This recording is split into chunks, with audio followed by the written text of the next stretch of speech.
ano ba? Kamusta? Balita ko, kamusta?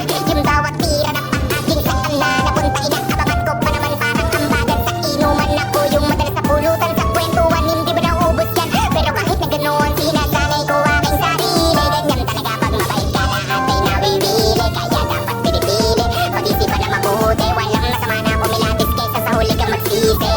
Naranasan ko na rin yan, yung tipong walang pagkakataon na mapakinggan at dumating sa puntong wala na ring malapitan. Sarili ko na nga nagsilbi ko na sandigan.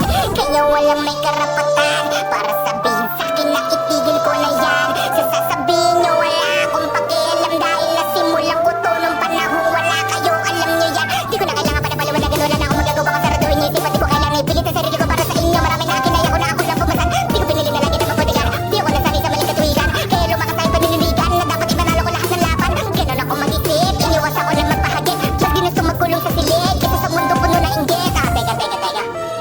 Baka pwedeng baliin natin to. Ganto ang forte ko, kahit saan mo ko dalhin, laging may bala to. Oo, iba ako sa mga pambato nyo. Di ako nagyayabang, kaya kong patunayan kung hanggang saan ang kaya kong gawin. Malabong paningin, pero malinaw ang hangaring naisabutin.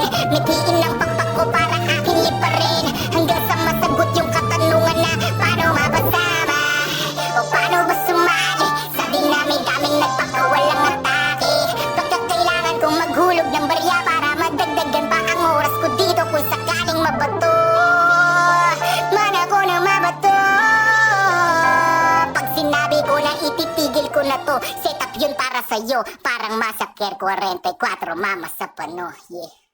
Shiro. Pizza.